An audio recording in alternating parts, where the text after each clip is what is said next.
What session happened yesterday? History. Okay. All right. So,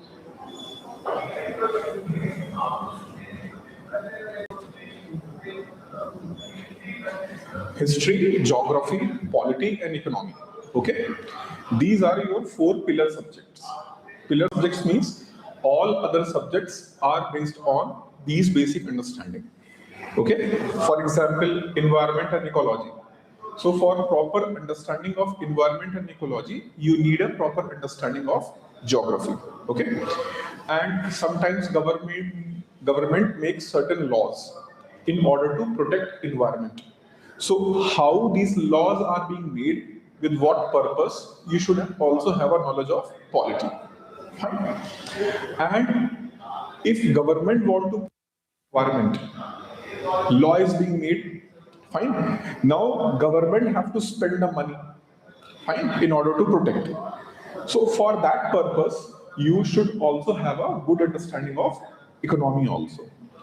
Now, if I will talk about economy, first thing which you have to keep in your mind very clearly, like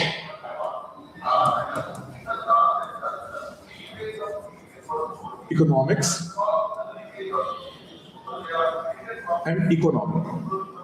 Fine. So your syllabus is not on economics, it is actually on Indian economy. Fine.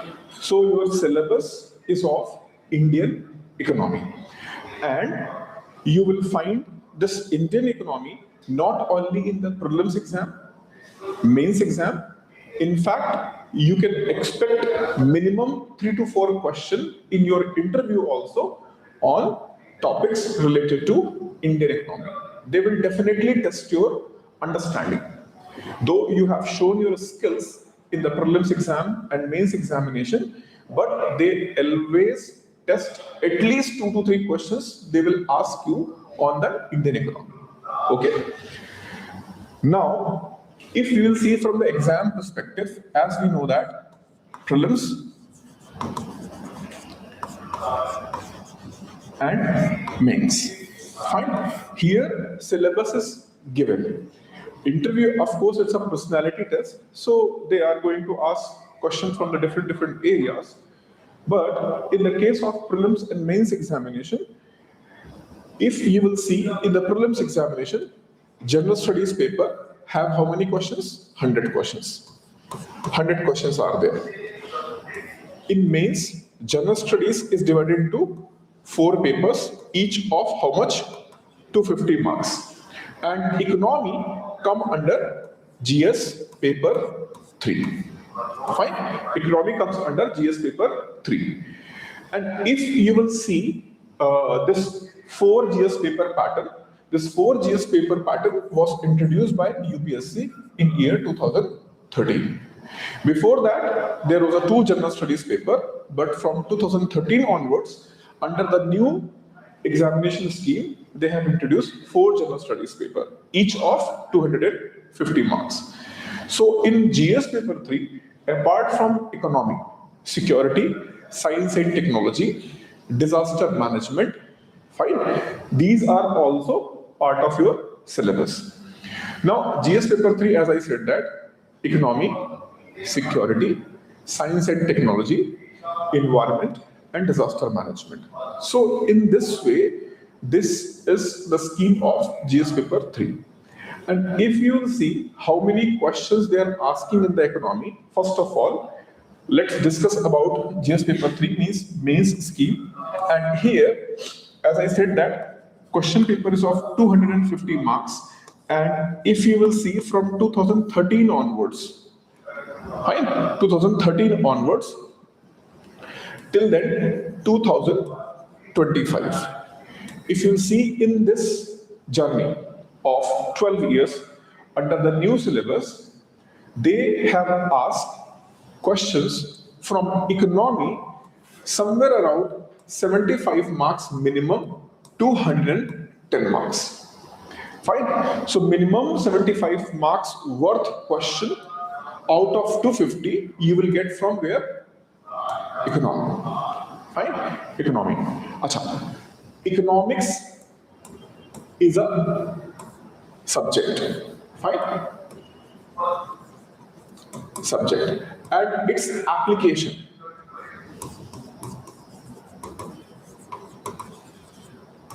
Its application in the Indian context is like Indian economy.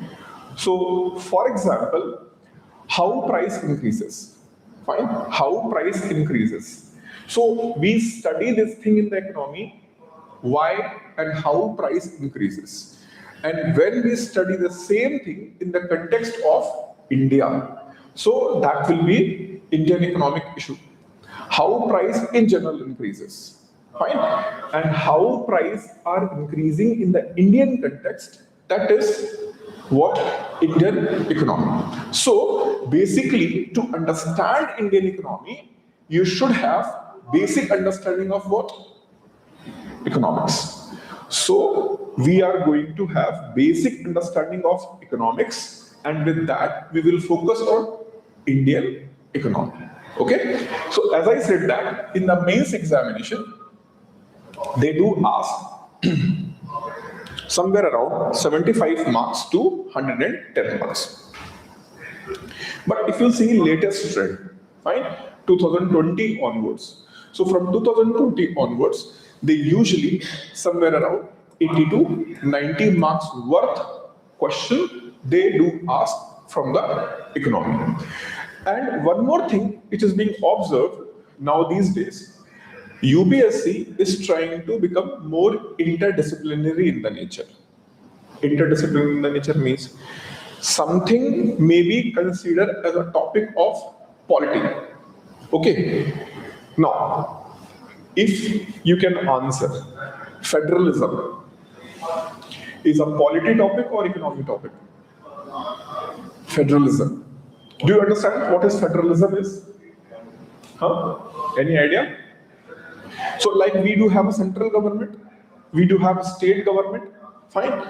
So when state units, means state government and central government cooperate each other, fine, cooperate each other, and they do have their own set of powers. Government of India can make law in certain areas, state government can also make law in the certain areas. That is basically called federalism. So who can make law in what context? That is typical part of polity. But when it is fiscal federalism, means who can impose tax on what?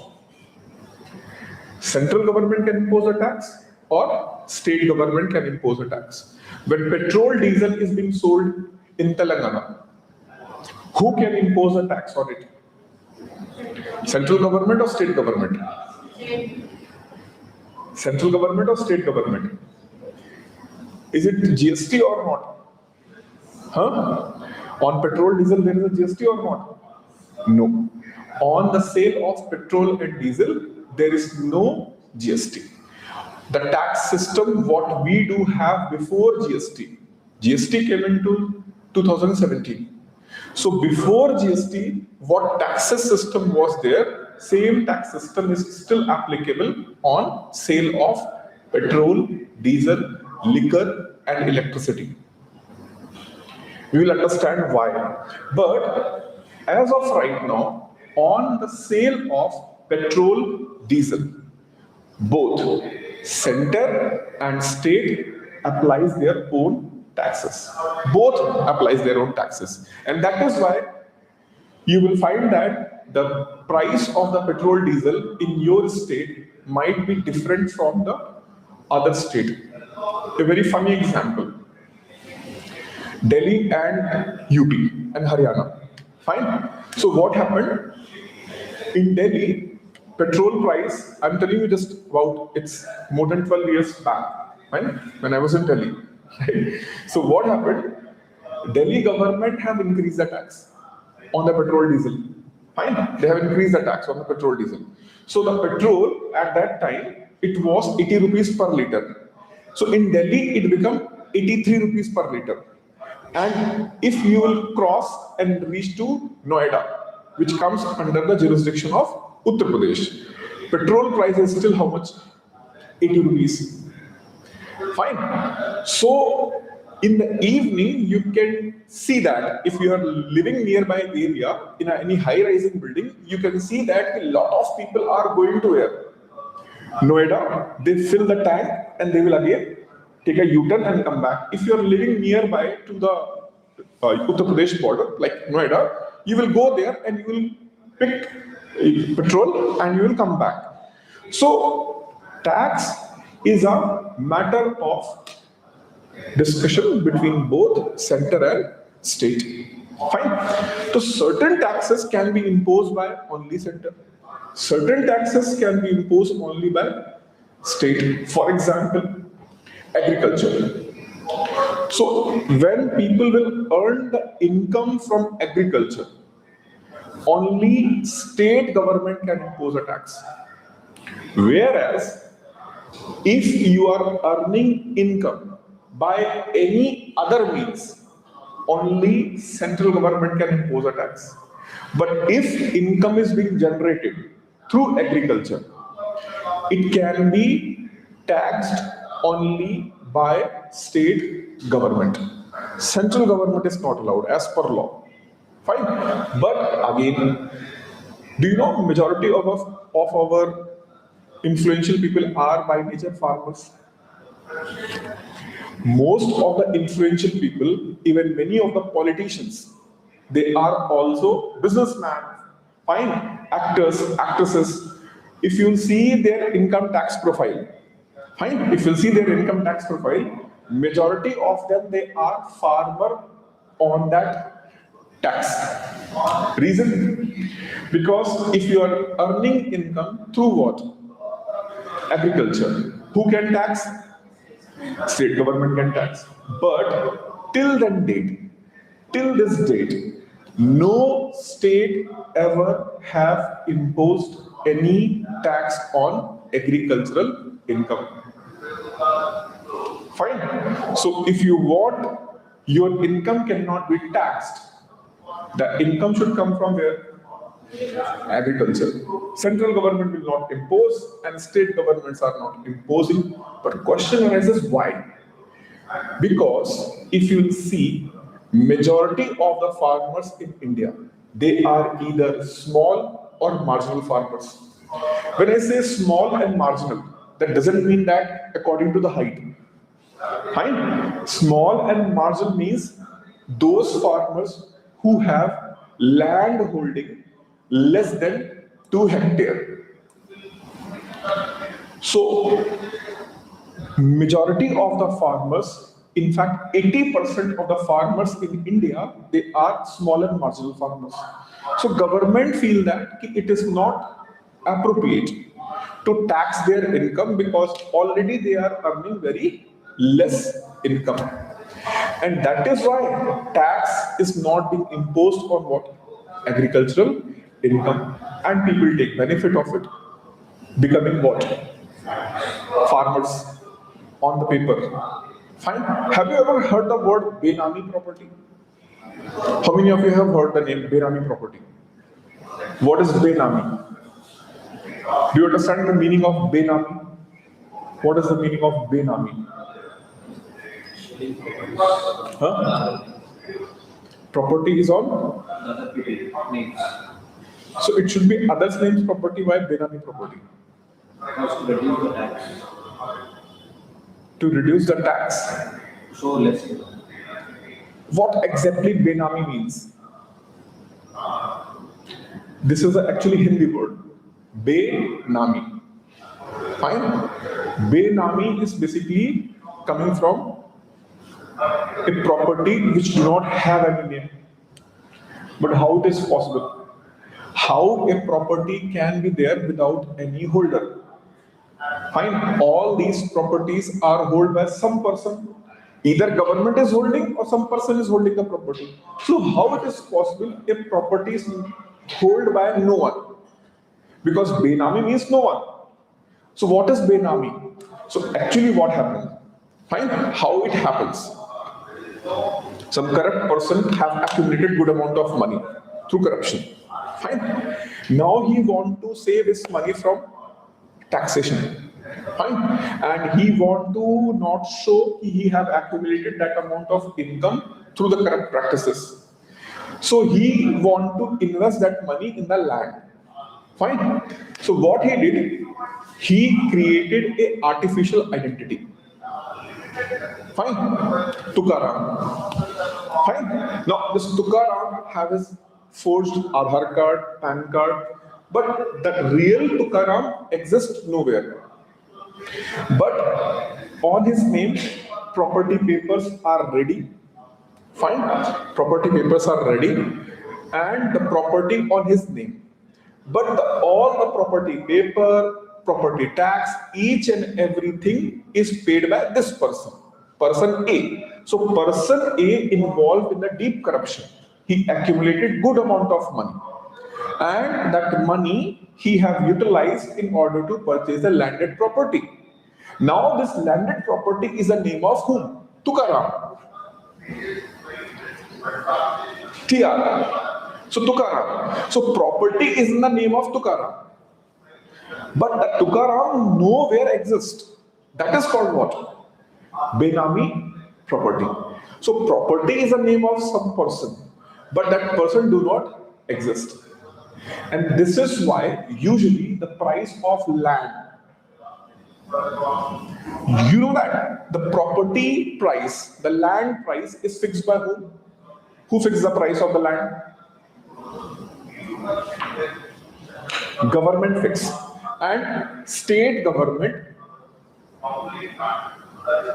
fix the price of land. Fine. Which is called as circle rate.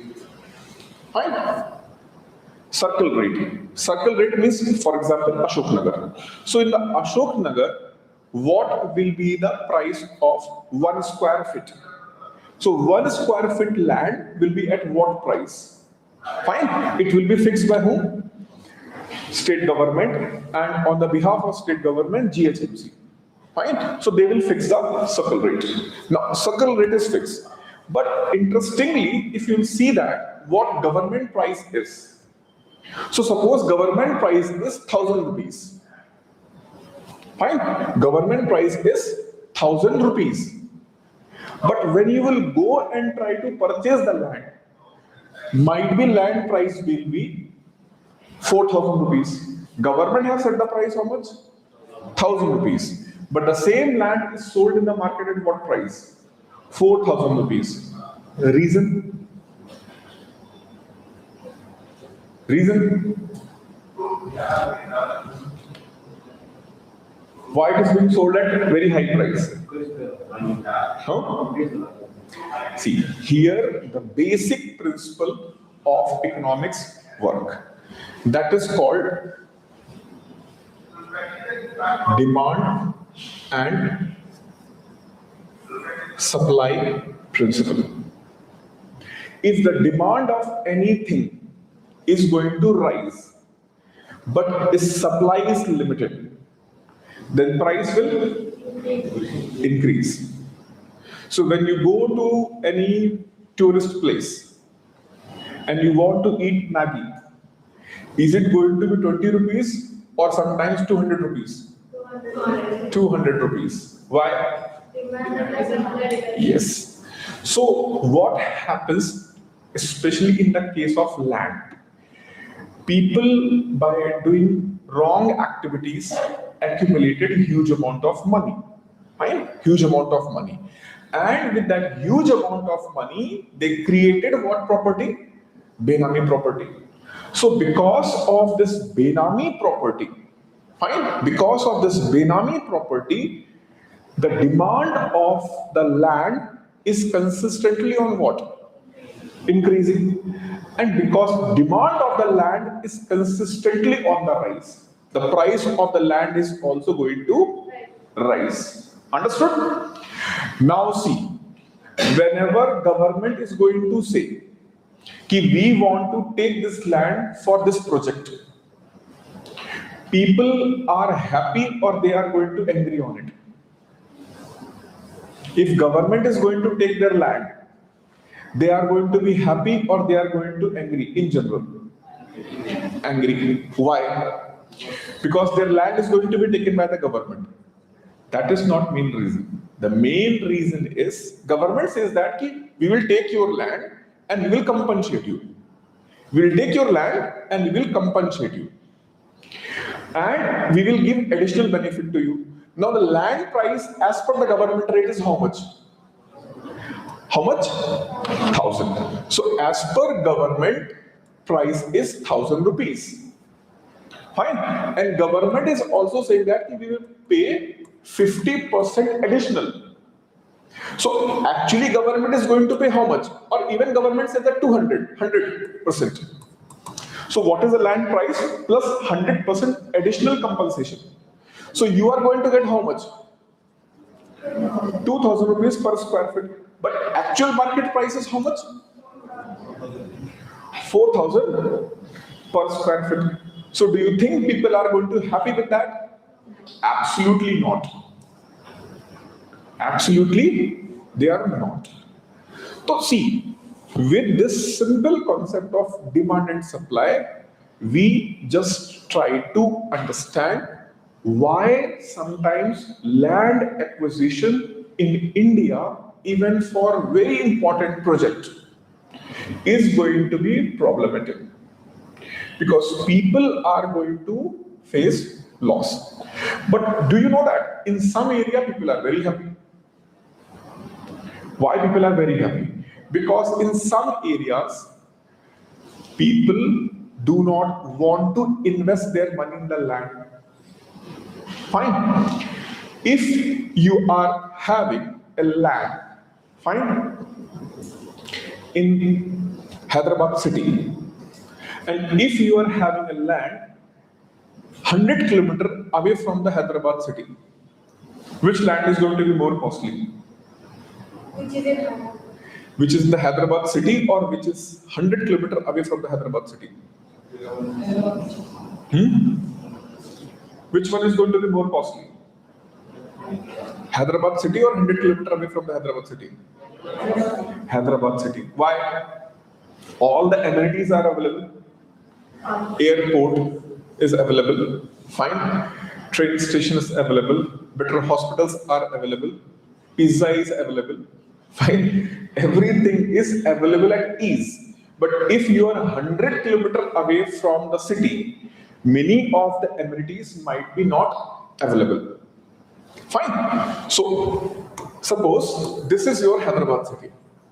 Fine. This is your Hyderabad city, and this is the location. This is the location. Fine.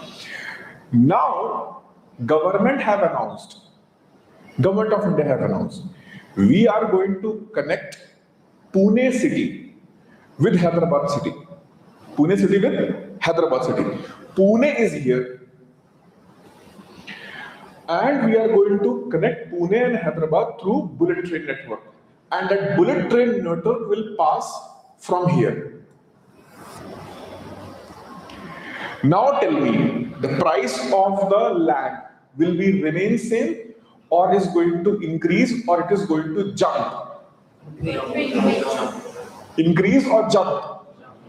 It is going to jump. Why it is going to jump? The reason is, the moment the bullet train is going to pass from this area, 100 kilometer distance is going to shrink in just 15 to 20 minutes. So you can come to Hyderabad city on daily basis, do your work, and by the evening you can go to your place. And as near the land to this bullet train network station, the price will be high or low? High. Do you know that this concept was given by 18th century economist, and his name is David Ricardo, and still that law is known as Ricardian theory of rent. Okay, Ricardian theory of rent. Now understand this. He said that if it's a river, fine, it's a river, and if this land is small, this land is big, A, B, which land is going to be more costly? A. But if you see the size of which land is bigger? B. But A is going to be more costly. Why? It is near to river, fresh water is available, any industrial activity is going to be more easier, and that is why the rent of the land is not based on the size. The rent of the land is based on its economic utility.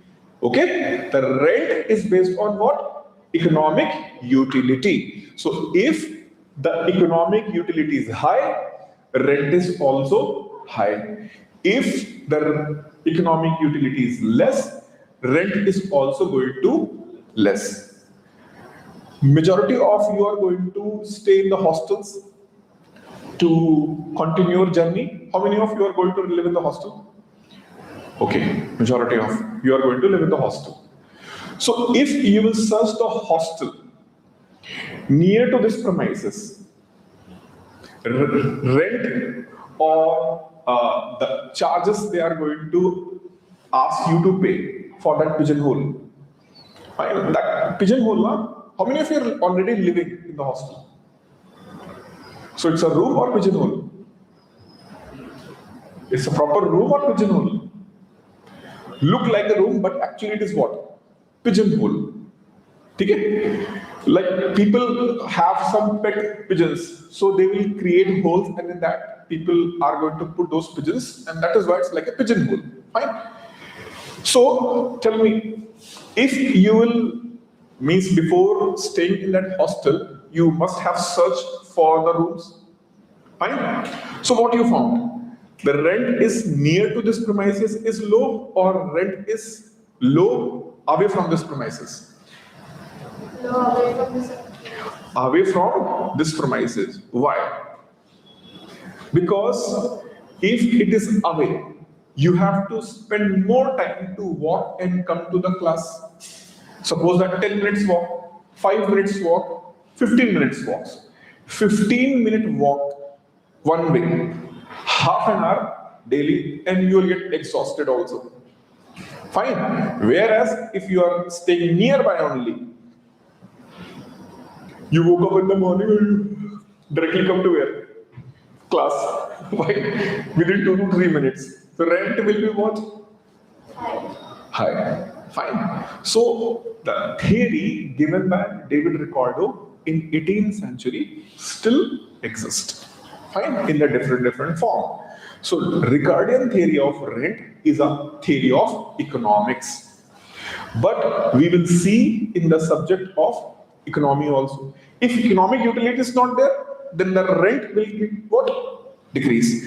And the price will also decrease. So the area which is having less utility, people are not interested. So now, suppose a person who is living in this area, and it is not a proper urban area. Fine, not a proper urban area. Now government says that we want to create a highway from this area. Fine, a new highway we are going to construct. Fine. So these people whose land is in this area, it will be taken by whom? Government, and government will also pay compensation. Though the circle rate here was at 500 rupees, but still people are not interested. Now government says that because we have to construct what? Highway. We have to construct what? Highway. And because of the highway, we are going to compulsory acquire your land. But don't worry, we will pay you the circle rate plus 100% compensation. 100% compensation. Now the person whose land was here, he was earlier trying to sell his land. No one was interested. Now who is going to purchase his land? Government. And government is going to pay how much? 1,000 rupees. Fine. 1,000 rupees. Now he become what? Rich. Now he become rich. Why he become rich? Because he got a better deal from whom? Government. Better deal from government. And these people are most happy. These people are most happy. Why? Because once the highway will go, lot of developmental activities will happen and their land price is going to what? Increase. Fine. The land price is going to what? Increase. Fine. So this is how sometimes prosperity come in that way also. Classic example in Delhi NCR region. Fine. Gurugram, Noida. Fine. All these. And do you know that even in your Hyderabad city, all these high-tech city area, people usually do not want to go after 7. So once the dark will be there, people will avoid. So if you are leaving your home at 4 and you are going to that region, people say, no, don't go. After dark, it is very risky. Now, those people are having that amount of money, they are not able to understand what to do with that money. They're not able to understand what to do with that money. So my point here is, if you understand the law of economics, fine, it will be very easy for you to understand how economy works. So this subject of economy is considered as a most feared subject. History, geography, polity, other subjects. And I have seen even the students, when they're reading a newspaper, first page they're interested, second page, third page. When the economic page, they will not even see what is there. Turn the page. Dikhna hi nahi hai. Why? Because you do not understand. And reason, majority of the students are coming from the science stream or arts stream. Even arts, majority of the people try to skip the economics. They will go for history, political science and other things. Fine. Commerce people, they study, but they are not interested. Fine. How many of you are from commerce background? Commerce background? Till I enter commerce background. Okay. Graduation? Who have economics in a graduation? 1, 2. 2 people. Okay. All the questions will be asked from these people only. Because they already have what? Economics as a background. No, I'll not do that. So see, out of all these people, only 2 people are having proper background in economics. So when you come to the class, everyone is having a fear. How I will understand? But my point to you is, if you will understand basic laws of economics, it is going to be very easy for you to understand.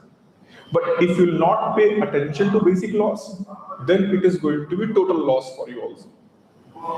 So economics, especially in the prelims exam, because in the prelims exam, question is fundamentally conceptual in the nature. They will more focus on whether you understand the concept or not.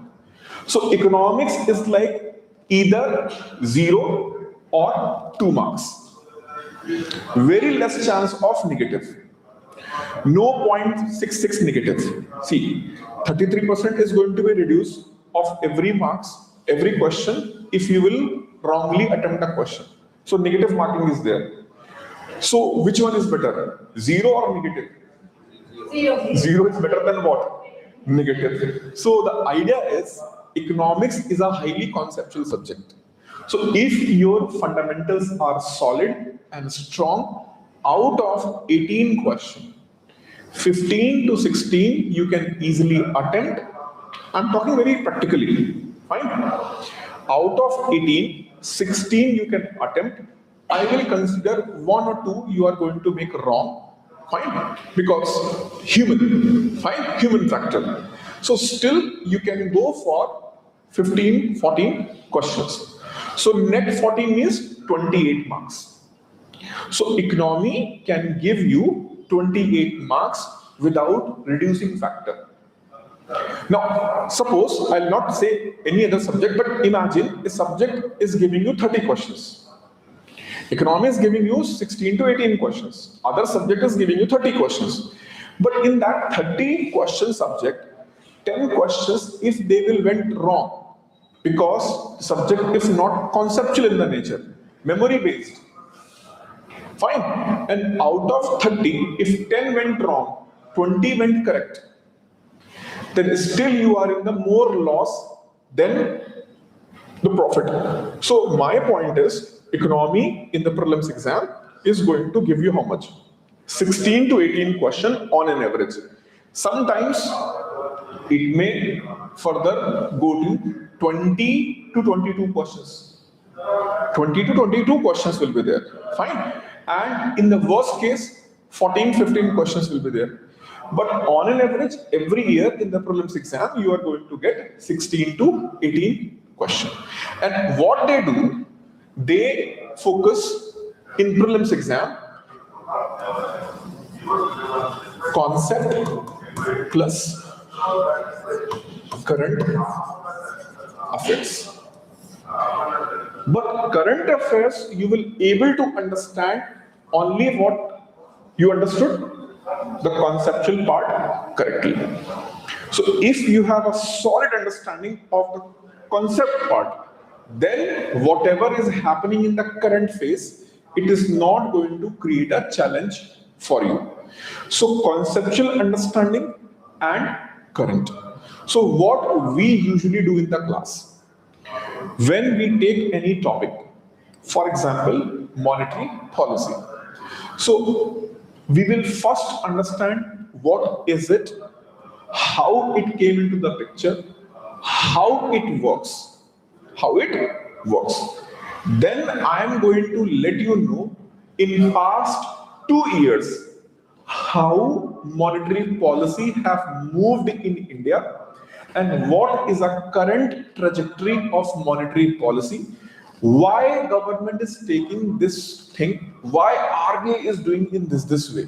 So we will connect the core with current so that your best understanding will be developed. And we will also let you know what to read and what to not read. So, regarding current affairs, have you got any input from someone? What to do for current affairs? Any input how to handle the current affairs? No? How to handle the current affairs? First, we have to editorial and options. Okay. The business paper, which does not involve stock market, stock prices. How to handle the current affairs? How many of you are reading newspaper on daily basis?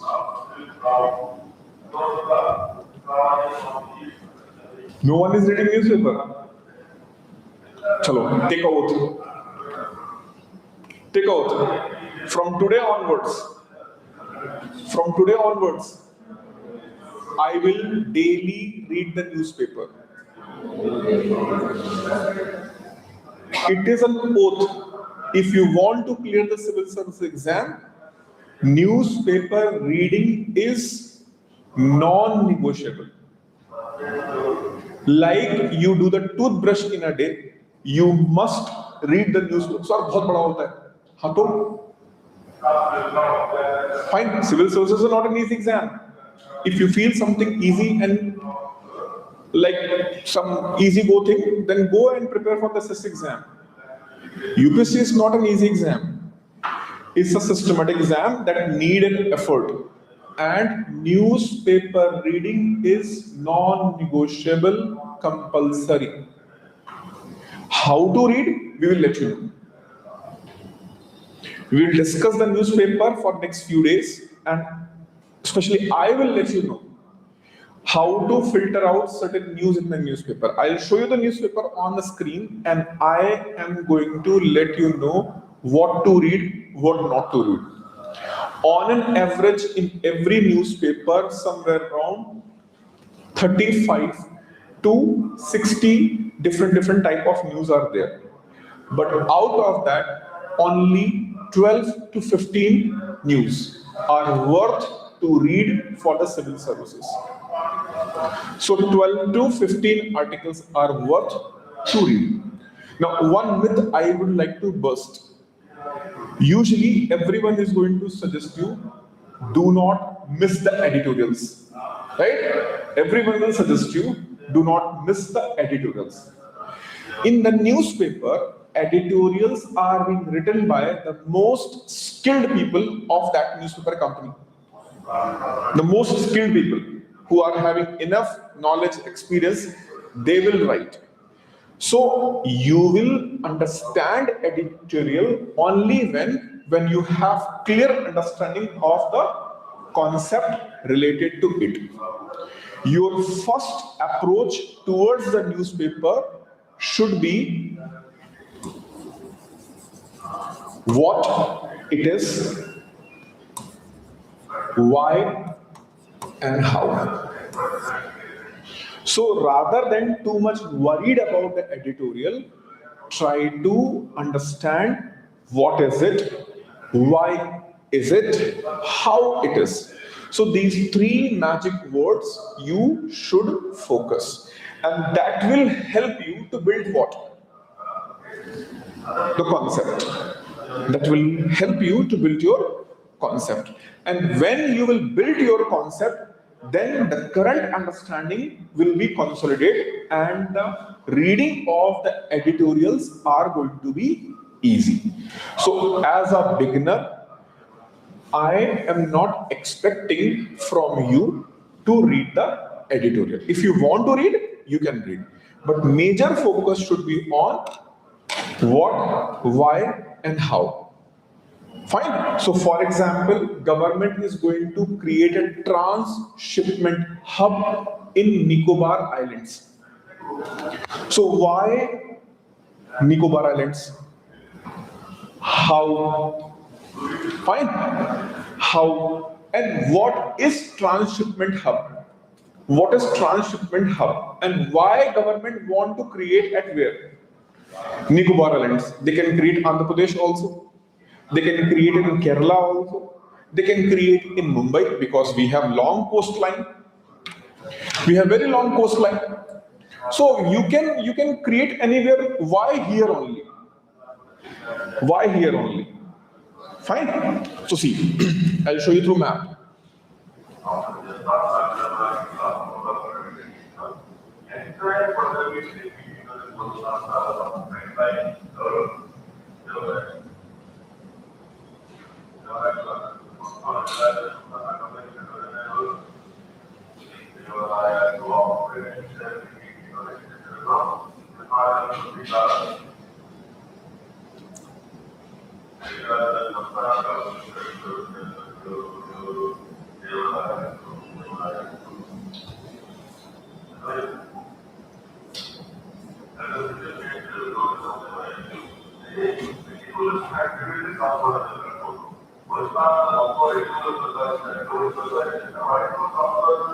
Fine. Now here we do have our Nicobar Islands. Fine. Here. Now if you'll see this part, China is here. Fine. Japan is here. So this is one of the most important trade route. Fine. One of the most important trade route. In fact, 70% of the world trade, 70% passes through this route. Okay. So have you understood the geographical importance of this route? Because this route is highest density of sea-based trade. World's 94% trade, 94% trade of goods and services happen through ship. Fine, sea rather than air. So majority of the trade happen through sea, and out of that, more than 70% happen through this route. Okay. Now understand what is transshipment hub. Fine. Transshipment hub. Ships are of uniform size, or some are the small, medium, and big, or very big. There are some ships which are small, there are some of medium size, there are big, and they are huge one, very big. Fine, very big ships. Till then now, in India, we do not have any port which can handle very big ships. Very big ships we cannot handle. Fine, we cannot handle. So what happened? Now, because we do not have any bigger ship to handle, so if we are exporting anything, suppose to UAE, fine, we want to export mangoes to UAE, fine, 10 tons of mangoes are going to export at where? UAE. And for that, we need a huge ship. But that ship cannot land, or that ship cannot dock any of the existing ports in India. It cannot dock. So what will happen? From Andhra Pradesh, it will go where? Colombo. And in that Colombo port, the biggest ship can dock, and in that ship, mangoes are going to be loaded again, and then it will go where? UAE. Other option, you can send your small ship where? Directly to where? UAE. So now, if you are, tell me one thing, here, sharing auto system is there or not? Sharing auto. So if you will hire for on your own, or hire for sharing basis, when you have to pay more? For single one or sharing basis, when you have to pay more? Single one. The same concept work here. So because you are going to send single purpose ship, it is going to be more logistic cost. But what you have did, you have sent it where? Sri Lanka, or you have sent where? Singapore. So it will go first where? Singapore, then it will go where? This system is called as transshipment. You are importing something, but because the bigger ship cannot dock at your port, so that ship will go where? Either it will go to Sri Lanka, or it will go to where? Singapore. Now what India is going to do? Now India is going to develop, fine, India is going to develop a port here. Fine. Now what India was getting dependent on others, now India is going to do the same. Now India can compete with which port? India can compete with Colombo port and Singapore ports. Because if we are going to have a bigger project or bigger shipyard at where? Transshipment at where? Nicobar. Then the same thing we can offer to other countries. Plus, our cargo cost is going to rise or fall? Our cargo cost is going to rise or fall? Fall. Why it will fall? Because now even the bigger ship can dock at where? In our port. So we need not to pay to whom? Sri Lanka. We need not to pay whom? Singapore. So our cost is going to significantly decrease. So for any bigger economy to grow, fine, to grow, infrastructure should be top notch. So tell me one thing, if a train will start its journey from Hyderabad to Delhi,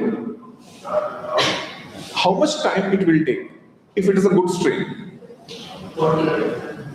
Goods train. How much time it will going to take? I will give you the clue.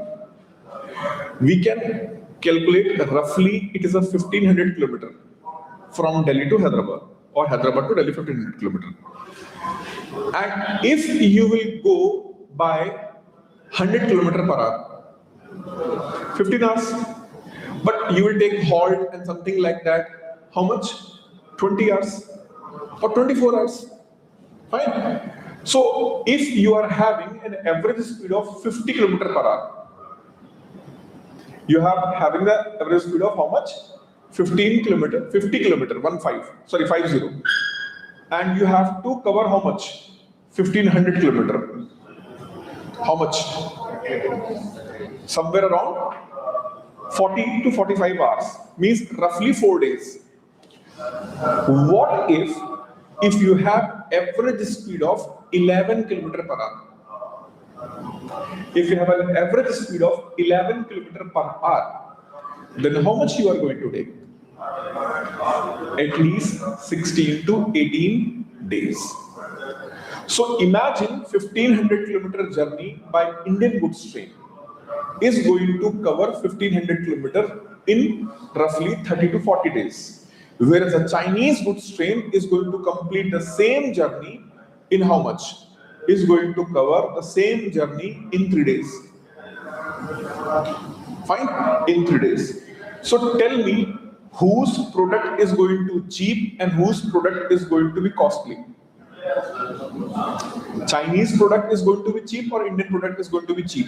Chinese. Why? The logistic cost. Logistic means when you purchase raw material and you have to sell the finished goods. So factories will receive what? Raw material, and factories will dispatch what? Finished goods.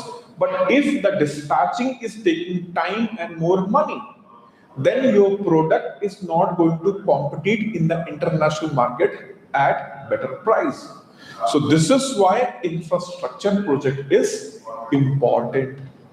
Okay, so all these things we have to understand in 2 ways. Fine. One, the theory model. Now let's focus on this Nicobar project.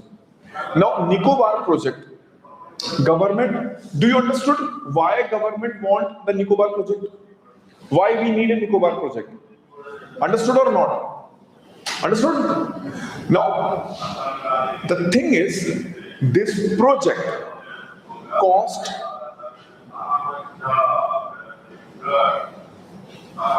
60,000 crores. Fine. So what do you think? Government should develop this project or private sector should develop this project? Government should develop this project or private sector develop this project? What is your opinion? It should be developed by a private sector or government sector? Public-private partnership, government or private sector? Public-private partnership, one option. Private sector, another option. Government is another option. I will tell you the pros and cons of all 3 sectors. Fine. First, government sector. So government sector, government is going to bear all the expenses. Fine. And government is not have like something crunch of the money. Government have good amount of the money. So government can easily build this project. But you know that how government agencies work. The work assigned to complete in 5 years, it may be not going to be complete even in 15 years. And project which is supposed to complete in 5 years, how much cost? 60,000 crore. And if project is not going to be get completed in 5 years and it got delayed by how much? 10 years. The project cost is going to fall or is going to rise? Rise.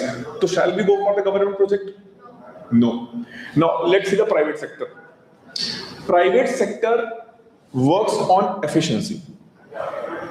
They know that they will get how much? 60,000 crore from whom? Government, in order to develop that project. So private sector will develop the project within 5 years. But government will give the money when the project is completed. So initially who have to spend the money? Initially who have to spend the money? Private sector have to spend the money. So do you think private sector can have that huge amount of money on its own? No. So they have to go for Loan. Loan from whom? Bank. And bank will say that, okay, I'll give you the money. But what is the guarantee? If you will not repay the money, from whom I am going to get my money? Do you have any guarantee? This project is actually of whom? Government. Land is owned by whom? Government. So if land is owned by the government, project is of the government, only developed by whom? Private sector. So bank, do you think bank is going to give the loan? Bank will not give the loan to private company. They will say that, why I will give you the money? You do not own the land. So tomorrow if you will fail to repay, how I will recover my money? So private sector can do very efficiently. But private sector is going to face what crisis? Funding crisis. Government have abundant amount of money to spend, but government is facing what crisis? Efficiency crisis. Now what came? Public, private, partnership. Earlier, if government is not going to complete the project on time, who can be blamed? Government. If private sector is not doing, then who can be blamed? Private sector only. But now project is under what? Public, private, partnership. Who will be blamed? If you blame private sector says that government is not releasing the money. Government said that I have released the money, they are not completing it. So public-private sector model 50-50 also creates a problem. Okay, so what economists have suggested, build, operate and transfer. Project is of whom? Government. Imagine you want to create a highway from Hyderabad to Vijayawada. Fine, a brand new highway we want to create, not highway, expressway. Project cost 6,000 crores. Government invited private companies. GMR came forward and they said that we will develop. Government said, okay, you can build, you can operate for next 25 years. Means project will be built by whom? GMR. And once the expressway will be built between Hyderabad to Vijayawada, that expressway is going to be operated by whom? That GMR company for next 25 years. And in that 25 years, whatever the toll collection will be there, it will go to whose pocket? GMR's pocket, so that GMR, whatever the money they have spent on the project, they can recover and make some profits. After 25 years, they will hand over project back to whom? Government. Now, because build and operate, now GMR can go where? GMR can go to the bank, but bank says, still, do you own it? You are going to build it. You are going to operate it. But is it your? Is it your? Still not. So bot is going to fail. Boot will come. Build, own, operate, transfer. So government is going to lease the entire project for how many years? 25 years. Ownership is granted to whom? GMR. Now GMR is going to the bank and GMR is going to say that, you see, that land belongs to us for next 25 years. We want loan from you for next 7 years. We will repay you in next 7 years. Now you can give me the money. Of course, bank give the money right now. Why? Because the money given to those who are owning that land. So first came PPP, 50-50 model. Then what came? Bot came. When bot problem came, then what came? Boot model came. Now, one more issue. Government is saying that build highway in this way. GMR is saying that in this way better. So government is saying that built in this way. Sorry, GMR. Government is saying that built in this way. So Now GMR want to build in this way because GMR want to connect this city also, because it's a good connectivity with both cities, Hyderabad as well as Vijayawada. Government want to connect with only Vijayawada to Hyderabad. Now there is a tension between whom? The design. Who will design? Government said that I will design. Private sector says that no, I will design. So finally government said, okay, fine, go ahead. Design, build, own, operate, and then transfer. So now government today will say that we want to construct a expressway between whom? Vijayawada and Hyderabad. Now companies will come with their design, their business model. I want this highway for 20 years, I want this highway for 25 years, and in this way, I am going to build. So now government just have to announce, we want what? This highway. Fine, we want this highway.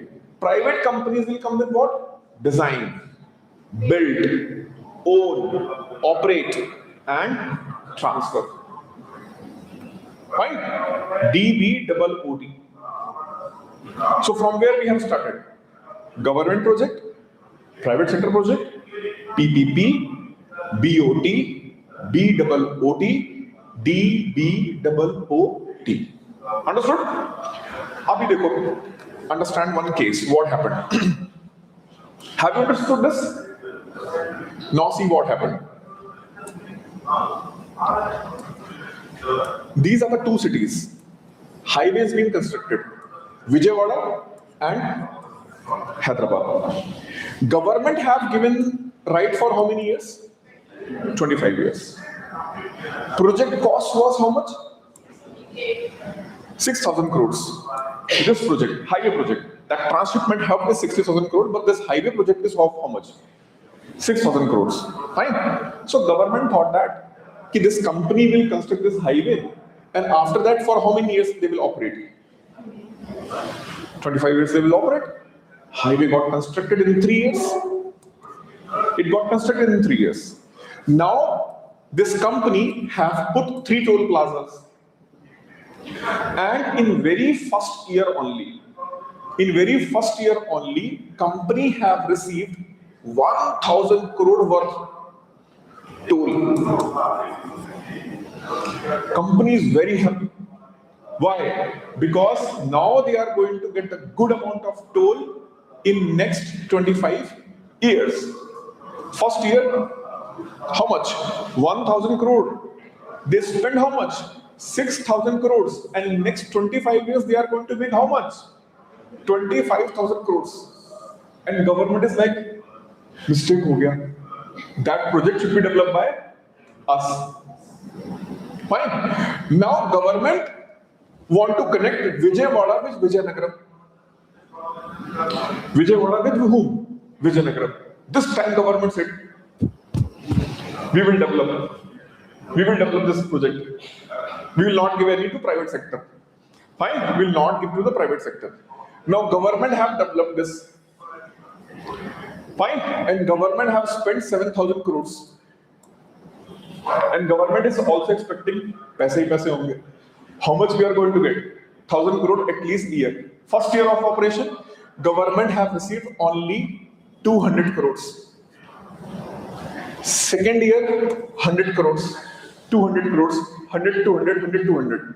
Now government is scratching his head. In this way, in next 25 years, we are not even able to recover how much we have spent. So when any infrastructure project is there is a risk. Whether that project is going to be successful, then private sector is going to enjoy. And if private sector, that project is not going to work, then you are going to lose your money. So now, understand this. Government want to connect city A with city B. Distance 200 kilometers. Project Expressway. Cost 9,000 crores. Private sector is nervous. If they will spend and it's not going to work, they will lose the money. And if it is going to work and they are going to make good amount of money, then who will lose? Government will lose. Fine. So this is why you came with hybrid annuity model. Ham. Not chicken ham. Fine. Ham. Hybrid annuity model. अब देखो ये model कैसे work करता है. In the simplest way, government will say that build this project, fine, build a project, and you will not collect a toll. We will collect a toll. We will collect a toll, and whatever the toll collection will be there, you will get every year how much? 700 crores from us. Even if it is less, you will get how much? 700 crores. But if something is higher, then it will go to whose pocket? Of course, government pocket. Now, here, either you can go for the risk of what? I will develop completely under DBOOT. I will design, I will build, I will operate, I will own, and then I will transfer after 25 years.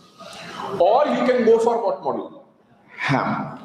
You will develop, you will design, you will develop, you will operate, but toll is collected by whom?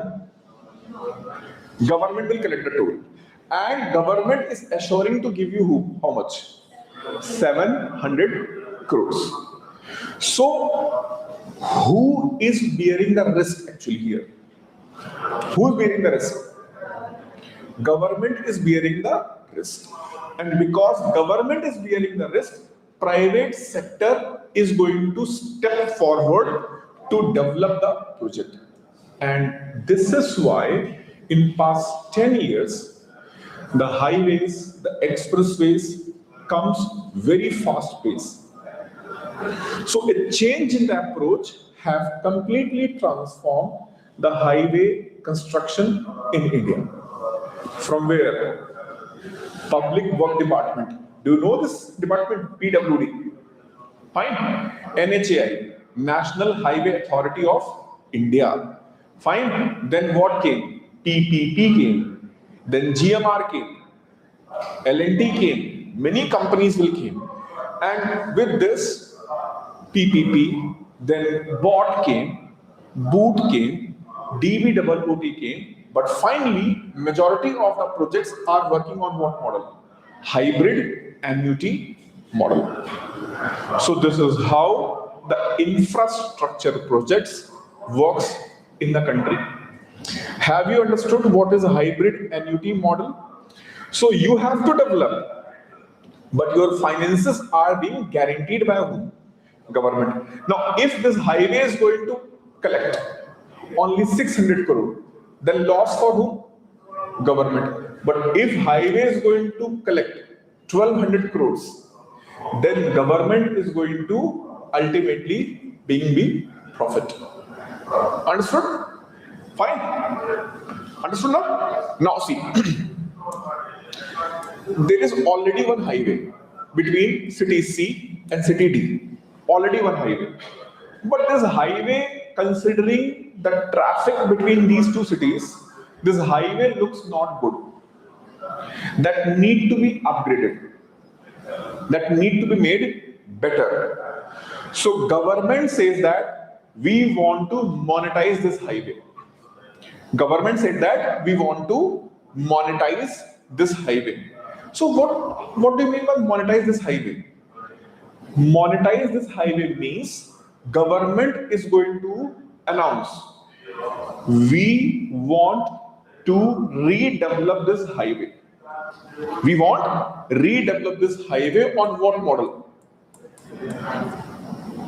HAM model. What is a HAM? Hybrid annuity model. Fine. Hybrid annuity model. Annuity basically annual payments. Fine. Annual payments. Hybrid annuity model. Okay. Hybrid annuity model. So those private sector companies who are interested, they can come forward. They can come forward. So this is the new highway or expansion of existing highway? Extension of existing highway. So few years back, government have launched a program that is called as National Monetization Pipeline. National Monetization Pipeline. Have you ever heard this word? National Monetization Pipeline? No. See, in India, we already have, before that, understand projects. One project is called as Greenfield project and other is called as Brownfield project. Now, what is Greenfield project and what is Brownfield project? Suppose this is already existing highway, fine, and you want to upgrade it. So it will be called as Brownfield project. Now from this to city M, there is no connecting highway, no project is there. Now you want to connect these two cities by connecting a new project at all. So this will be called Greenfield projects. So infrastructure projects are basically of two types. One is Greenfield, one is Brownfield. So Greenfield means government have announced a new airport will be constructed in Mehboobabaad district. Suppose government announced that we are going to construct a new airport in Mehboobabaad district of Telangana. It will be Greenfield or it will be Brownfield. Do we have airport there? No. So if government is going to create a new project, then it is what? Greenfield. Now government is saying that we are going to redevelop Begumpet Airport in Hyderabad. It's a Greenfield or Brownfield? Brownfield. Why? Already infrastructure exists. You just need to redevelop it. Now suppose there is a factory, fine, owned by the government. Now government says that we want to redevelop this area from earlier it was some product factory. Now government want to create an IT park there because factory is closed. Now government want to construct a new IT park on the same land. Greenfield or Brownfield? Greenfield or Brownfield? Answer karo. See, either it will be right or it will be wrong. If it will be wrong, I will correct now. Greenfield or Brownfield? Brownfield. Why Brownfield? Because already some construction activity done. That is no more functional. And on the same land, you are going to construct a new factory. So suppose that there is a factory of refined oil. Fine. Refined oil factory has been there. Now that refined oil factory is no more functional. And you want to remove that refined oil factory and you want to construct a IT park there. Greenfield or Brownfield? Huh? Greenfield or Brownfield? It's a Brownfield project. Now there is an agricultural land.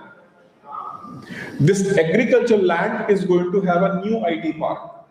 Greenfield or Brownfield? Greenfield. So when you construct a new infrastructure on existing infrastructure, it is called Brownfield. You can write it there. When you can write when an infrastructure is created, when an infrastructure is created on existing infrastructure,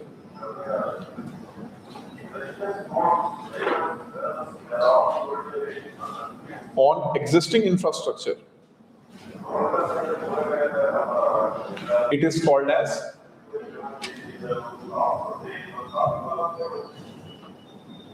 brownfield.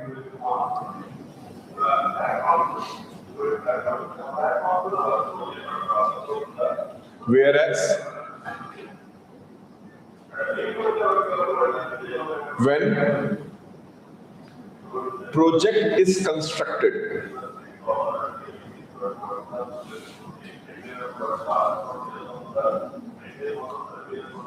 on a land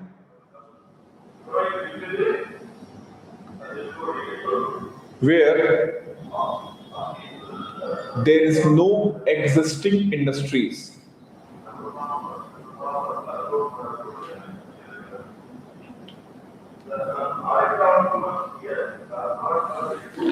it will be called as greenfield project.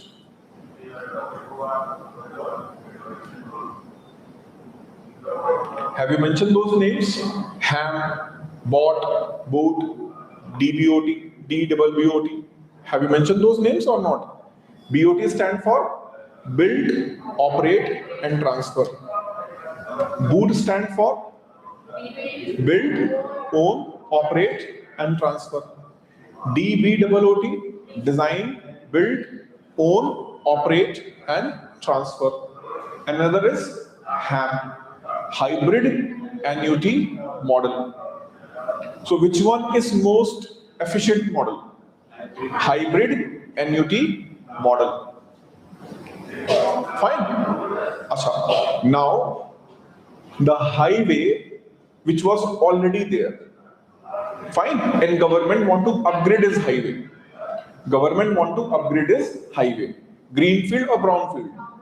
Brownfield. Now for this brownfield highway, government says that I will give this existing highway to private company, so that private company can build, operate, but toll will be collected by whom? Government. So with this toll collection, government will earn money. Yes. So this is why government have started a program called as National Monetization Pipeline. What you will do in this? You will first see the entire country where we do have such projects, where we can convert this project in more profitable way. Fine. Where we do have highways. Fine. Refineries. Fine. Steel plants. So any infrastructure we do have, we can go with what model? We can go with this model in order to develop them. Fine. But up यहाँ पे एक problem है. There's a problem. Suppose this highway, as I said, that want to be what? That want to be expanded between whom? M and D. Fine.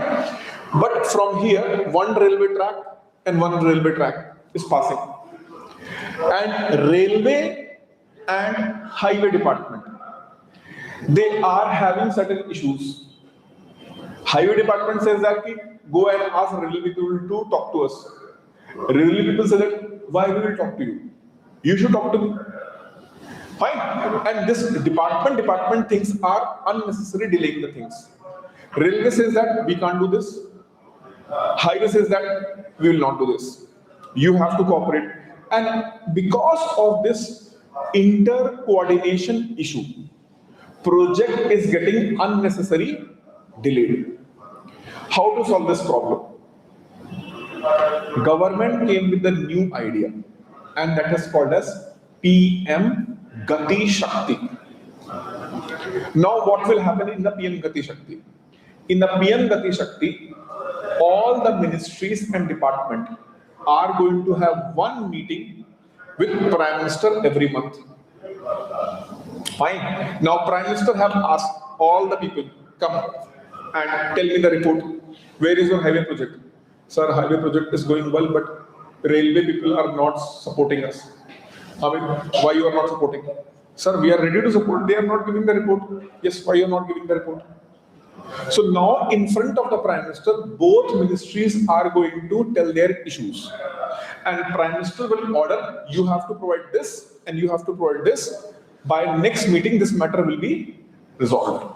Otherwise, both ministers are going to be removed from their respective ministry. So India was having inter-ministerial coordination issue. And that is why many of the projects in India getting unnecessary what? Delayed. So what PM Gati Shakti will ensure? PM Gati Shakti will ensure there should be proper inter-coordination between the ministries and department in order to execute projects on time. Understood? So what PM Gati Shakti will do? PM Gati Shakti is not a scheme to construct something.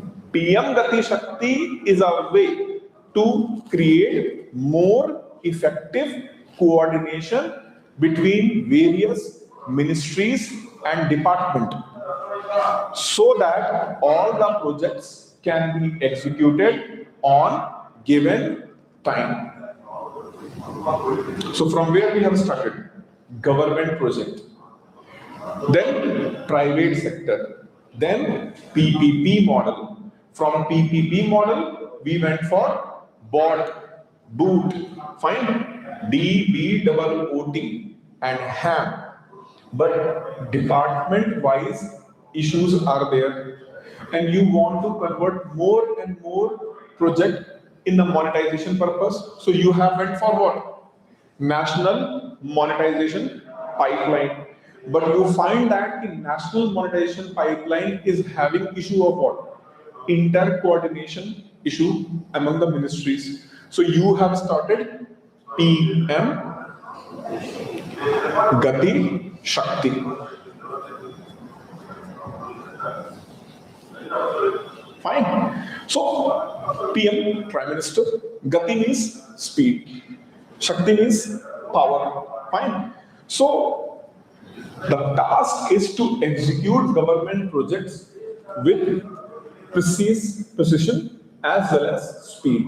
And for that purpose, better coordination is required. I still remember in my hometown, that is Kanpur city in Uttar Pradesh, one highway was pending for almost 8 years.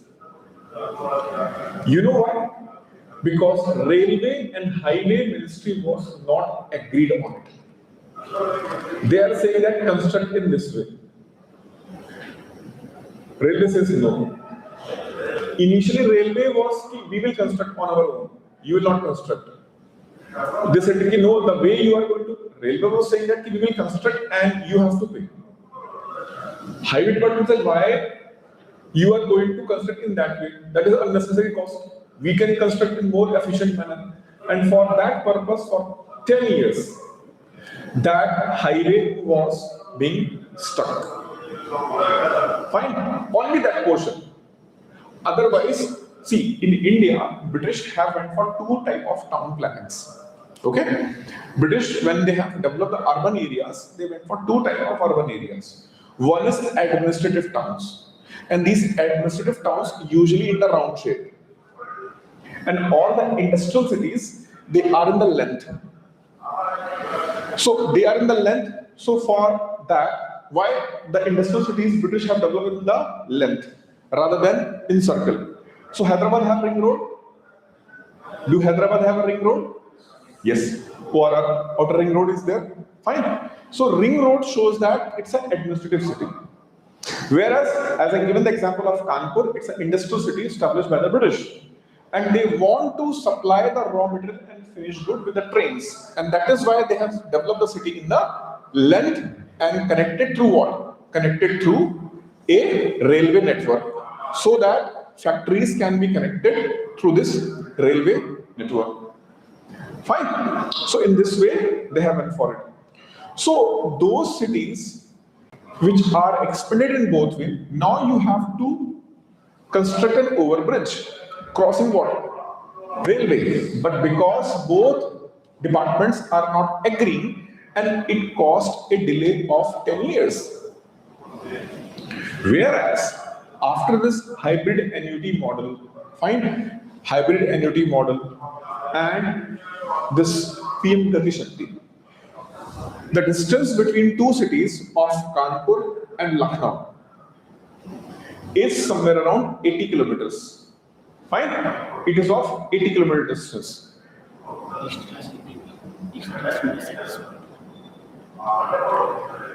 It is of 80 kilometer. Government, we do have already one highway. Already one highway is there. But government says that that highway is not enough considering the traffic between these two cities.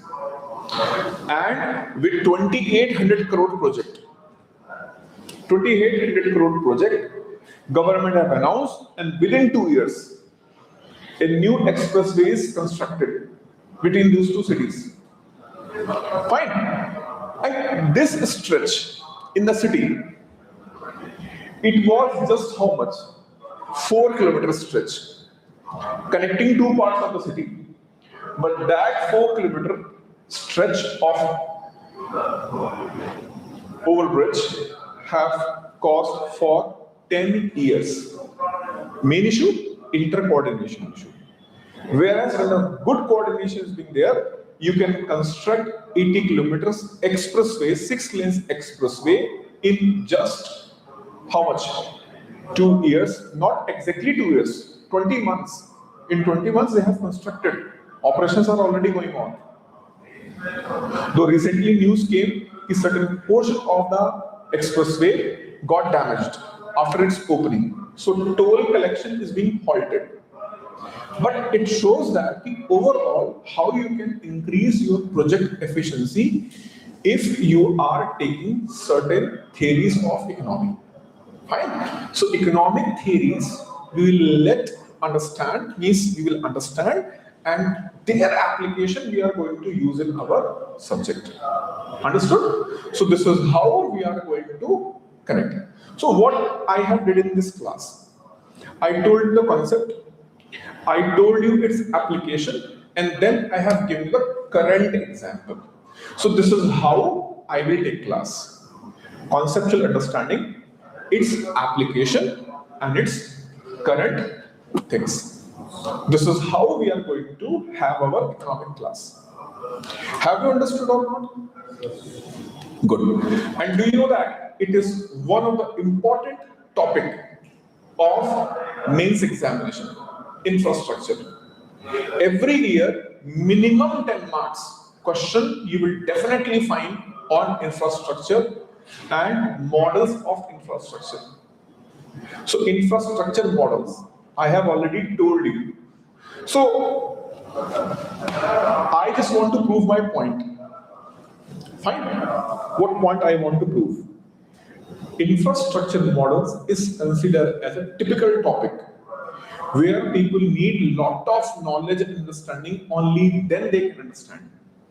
I want to prove you, even if you have basic understanding, complete focus in the class, paying attention to the teacher's word and his way of teaching, you can learn, understand, write, and get good marks in this exam.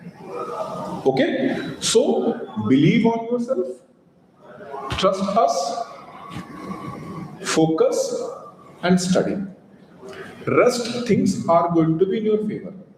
But if you're not going to focus, if you are not consistent, then you will lose the exam. Okay? So from today's lecture, few things. Start reading the newspaper. If you are not able to read the complete newspaper, at least read the headings. Headings, see the headings, what are the headings? So from tomorrow onwards, I will see. You have to write 10 important headings of the newspaper every day. From tomorrow onwards, on white paper, write 10 most important headings according to you. What you feel that. I will discuss how to read the newspaper later. But by time I will come, how to read the newspaper, you should Practice this. Daily 10 important news, only heading, nothing else. No need to make notes, only headings. These are the 10 important headings I'll ask you. Okay? Fine? Chalo. See you tomorrow.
So you can go through the syllabus once.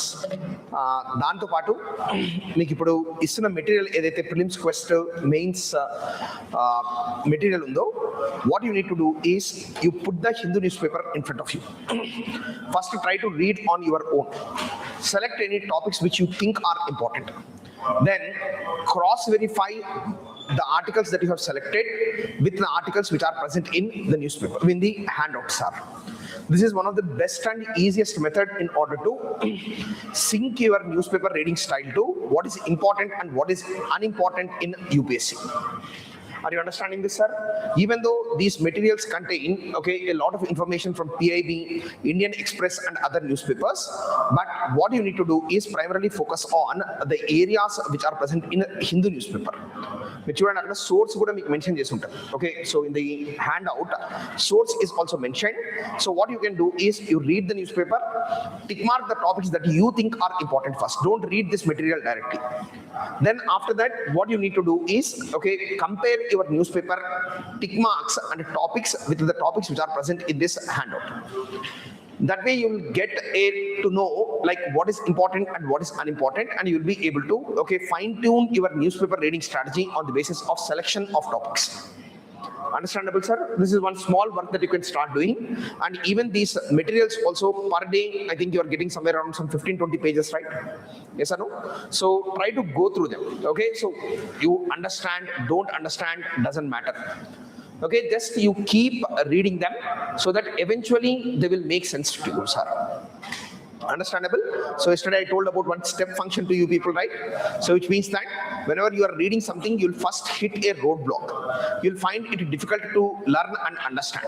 But with time, what will happen is you'll be able to jump up the level and reach to a stage of preparation wherein you can easily learn a particular topic, sir. This way the things are going to happen. For the first 1 month, okay, what you need to do is read the newspaper, read these materials thoroughly in order to get a orientation with respect to current affairs. We are also going to conduct a lot many classes on the same, sir. So kabatti meeku akkada kuda meeku advantage avutadi. Okay, so these are the things that you people need to remember. Okay, now any questions from yesterday's class, sir?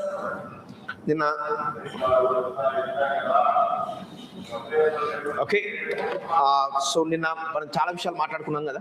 So preparation process గురించి, దాంతోపాటు I explain to you people about okay what are the various stages of examination, how the competition is going to be, what are the dos and don'ts in this preparation. All of these things we have discussed yesterday. So do you have any more questions from that section, sir? Any questions, queries from that section? No? So then what we will do today is one thing that we can possibly do today is let's start with the orientation with respect to history, sir. Okay, so I'm going to pick up the subject any which way. So what I'll do is I'll give a generalized orientation towards history as a subject for you people. So how it is going to be dealt with, what are the subsections of history, what would be the focus areas is something that we can talk about today. All right, sir. So first and foremost, please try to understand this, sir. When it comes to history as a subject, it is one of the 4 pillar subjects of UPSC preparation. And in fact, in magnitude means what? In size, it is the largest of the 4 subjects, sir. The reason why it is largest of 4 subjects is primarily because we are expected to read a very long, and also that even the geographical scope of Indian history is also very good.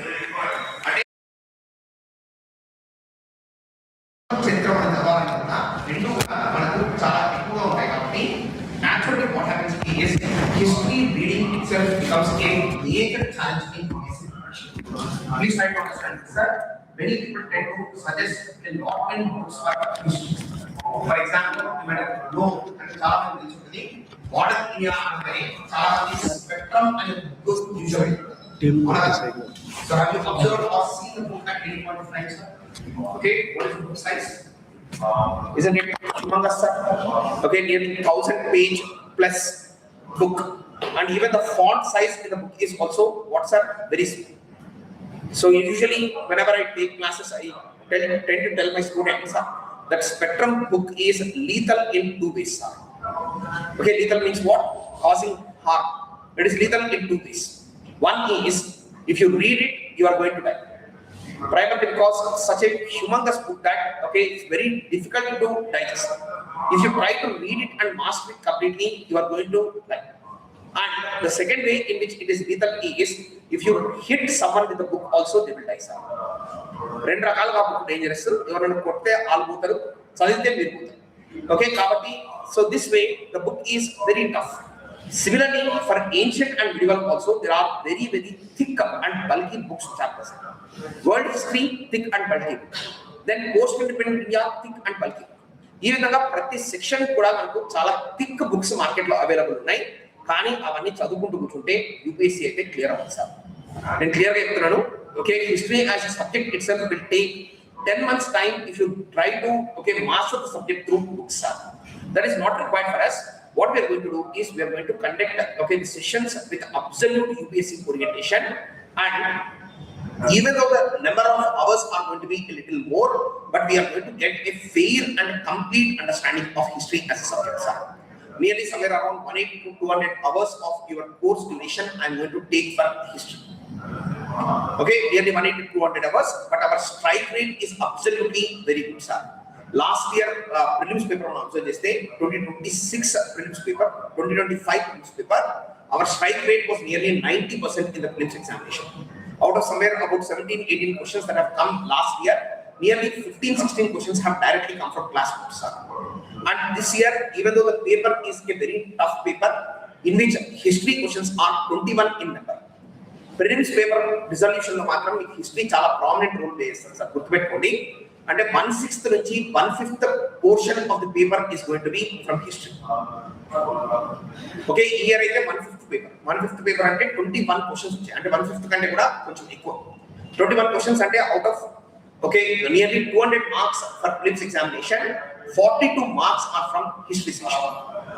42 marks history section రావడం కాదు, overall cut off ఎంత ఉందంటే cut off nearly 75 or 80 is the cut off, which means that 42 marks you are going to get only and only from history. And this year also our strike rate is nearly 70 to 80%, sir. కాబట్టి నేను ఏం చెప్తానంటే మీరు books ఎక్కువ prefer చేయకండి. నేను class notes very detailed class notes I'm going to dictate. I'm going to explain each and every topic without any fail. It would be a comprehensive study of history. You just stay put with the classes, that is going to be sufficient for you. Are you understanding this, sir? Otherwise, many aspirants dream of clearing UPSC examination. It sinks at the place of history, sir. Reason is what? Because the syllabus is so vast, and if you do it on your own, gaining mastery over the subject is very, very difficult. And in history, please try to understand this. The subject is there for both prelims and mains examination. Let's suppose in prelims examination, even if we take an average of 17 questions or 18 questions, 36 marks is going to be, or 30 to 40 marks is going to be from history section in prelims. Whereas in mains examination, GS paper 1, usually 7 to 9 questions would be asked from history section. Let's take an average of 8 questions. 4 questions 15 marks and 4 questions 10 marks. 4 questions 10 marks ante 40, 4 questions 15 ante any marks, sir? 60. That would be cumulatively 80 to 100 marks will come from history section in GS paper 1. 250 mark paper lo nearly 80 to 100 marks from history section lo chostadu. So this is how the weightage of history is there for both prelims and mains. And even when you write essays also, historical examples are going to become very important. Even in ethics paper, the things that we discuss in history are going to, in fact, build an ethical framework also for you, and that will be presented as examples even in ethics paper. కాబట్టి ఈ విధంగా మనకు multiple benefits ఉన్నాయి. కాబట్టి subject చదవడం వల్ల దాని necessary థరోనెస్ తో నెసెసరీ ఎక్స్టెంట్ లో స్టడీ చేయాలి. Most probably, my first interaction with you people with respect to history is going to be through ancient and medieval India, which I am going to start most probably by the next month end. In the meanwhile, society as a subject will be finished for you. So, lekapothe inko subject edana jarugutadi, lekapothe koncham orientation session jarugutai. But most probably by 25th to 30th of this month, we are going to start with ancient and medieval. That is going to be the first big section for you. Understandable, sir? I think మన హిస్టరీలో ఎన్ని subsections ఉన్నాయనేది first మాట్లాడుకుందాం sir. So if you observe, so the syllabus of UPSC both prelims and mains put together. First section is ancient, second section is medieval, the third section is art and culture, the fourth section is modern, the fifth section is post independent, and sixth section is going to be what's up world history. మొత్తం ఎన్ని sections ఉన్నాయంటే 6 subsections ఉన్నాయి sir. మనం హిస్టరీని ప్రాపర్గా divide చేస్తే we can divide it into 6 subsections. But the peculiarity of history syllabus is, please try to understand this, sir. UPSC, it has determined the main syllabus of history as art and culture, modern India, post-independent India, and what's that? World history. It means that ancient and medieval, ideally speaking, in the syllabus it is not there for mains examination. But many socio-economic themes from ancient and medieval, they are asking in the mains examination as part of art and culture itself. Syllabus lo explicit గా mention చేయకపోయినా ancient medical లోని చాలా sections వాళ్ళు art and culture లో integrate చేసి questions అడుగుతున్నారు. కాబట్టి ancient medical ఎంత ప్రిలిమ్స్ పైన ఫోకస్ ఉన్నా సరే మెయిన్స్ లో కూడా దాన్ని డిరైవ్ డైమెన్షన్స్ మీద ఆర్ట్ అండ్ కల్చర్ బేసిస్ తో క్వశ్చన్స్ అడుగుతున్నారు sir. Then when it comes to the prelims syllabus of UPSC, the prelims syllabus of UPSC covers the sections 3. Okay, so ancient, medieval, art and culture, and modern India are there for prelims examination. Whereas for the mains examination, there is art and culture, modern India, post-independent India, and world history. Are you understanding this, sir? So this is how, through permutations and combinations, usually what will happen is 4 sections will be present for prelims and 4 sections will be present for mains. Naturally, the section which is present for both prelims and mains is going to be of more importance for us. It means that even in our classroom program also we are going to give a disproportionate weightage to the section on art and culture and modern India, sir. Is it making sense to you? Endukante art and culture, modern India, prelims lone kaadu, prelims plus mains. In both the sections it is present. That is the reason why it is even more significant as a subject for us. Understandable, sir? Then over and above this, one more important dimension that you need to understand is, see, in both prelims and mains, as history subject is a very important one, you need to understand that before 2013, UPSC mains questions on history were very simplistic, sir. అంటే మన 10th standard వరకు యూజువల్గా మీరు study చేసే questions ఉంటాయి కదా. What is the contribution of Gandhiji to Indian national movement? Okay, what is the contribution of Jawaharlal Nehru to Indian national movement or to post-independent India? Ila question mark to end ayye simple questions adigaru. But in 2013, what they did is they completely altered the syllabus of UPSC. అంటే దాని ముందు వరకు UPSC syllabus వేరు, దాని తర్వాత UPSC syllabus వేరు. మీకు తెలుసుంటే 2013 ముందు 2 ఆప్షన్స్ ఉండేవి. 2013 తర్వాత సింగిల్ ఆప్షన్ ఉంది. 2013 ముందు జనరల్ స్టడీస్ కేవలం 2 పేపర్లు మాత్రమే ఉండేవి. 2013 తర్వాత ఎగ్జామ్ ప్యాటర్న్ లో జనరల్ స్టడీస్ 4 పేపర్స్ చేశారు. 2013 ముందు వరకు ఎస్ఏ పేపర్లో సింగిల్ ఎస్ఏ 250 మార్క్స్ రాసేవాళ్ళు, 200 మార్క్స్ రాసేవాళ్ళు, లేదు 300 మార్క్స్ రాసేవాళ్ళు ఒక సింగిల్ ఎస్ఏ. బట్ 2013 తర్వాత 250 మార్క్స్కి 2 ఎస్ఏలు రాయాల్సి వస్తుంది. ఈ విధంగా 2013 ఇయర్లో చాలా సబ్స్టాన్షియల్ చేంజెస్ జరిగాయి. It's not just about the pattern of the examination, but even the questioning style also got altered completely, sir. Questioning స్టైల్ని ఎలా మార్చారంటే, I'll just give you one sample question in UPSC on Gandhiji, sir. So what they have done is, in the year 2014, they asked a question saying, what would have been the nature of Indian national movement without Gandhiji is the question that has been asked, sir. Are you understanding the question? What would have been the nature of Indian national movement without whom, sir? Gandhiji. ఒకవేళ గాంధీజీ లేకపోతే భారత స్వాతంత్ర ఉద్యమం యొక్క స్వభావం ఎలా ఉండేది అని చెప్పి క్వశ్చన్ అడుగుతుంది. కానీ మనం చిన్నప్పటి నుంచి Indian national movement book pick చేస్తే స్టార్టింగ్ నుంచి ఎండింగ్ వరకు ఎవరి గురించి రాస్తారు, సార్? గాంధీ. అందుకే మనం గాంధీజీకి ఏం బిరుదు ఇచ్చుకున్నాం, sir? We have given him a title called father of nation, right? జాతి పిత అని పిలుచుకుంటాం కదా. మరి వీళ్ళు క్వశ్చన్ ఏమని అడుగుతున్నారు? జాతి పితను మర్చిపోండి, ఫాదర్ ఆఫ్ నేషన్ ని ఫర్గెట్ చేసి, ఒకవేళ ఆయన లేకపోతే మన నేషనల్ మూవ్మెంట్ ఎలా ఉండేది అని చెప్పి క్వశ్చన్ అడుగుతుంది. Is it history question or creative literature question, sir? Creative literature out there. See, the question's intent is, please try to understand this, don't take it wrongly. So even though you might have, so visualize, అంటే కొంతమంది Gandhi haters ఉంటారు. వాళ్ళు ఏమంటారు, అరే గాంధీ లేకపోతే Indian independence ఇంకా ముందే వచ్చేదని చెప్తారు. కొంతమంది చెప్పే వాళ్ళు ఉంటారు కదా, మీరు కూడా వాట్సాప్ యూనివర్సిటీలో చూసుంటారు కదా. Some people have an opinion that without Gandhiji, India would have attained independence 20-30 years before. అలాంటి ఒపీనియన్ ప్రజెంట్ చేసే వాళ్ళు కొంతమంది ఉంటారు. కానీ అక్కడ మనల్ని అడుగుతున్న క్వశ్చన్ బట్టి what we need to do is, we need to explain the importance of Gandhiji in Indian national movement. ఏదో మన సొంత కవిత్వం రాయడం కాదు, గాంధీ ప్రాముఖ్యత ఏంటి, గాంధీ ప్రాముఖ్యత మనకు తెలిస్తే గాంధీ లేకపోతే ఏం జరిగేది అనేది మనకు తెలుస్తుంది కదా. For example, Gandhi significance is what he fat a non violent struggle. Without Gandhiji, the nature of Indian national movement would have been what, sir? Violent.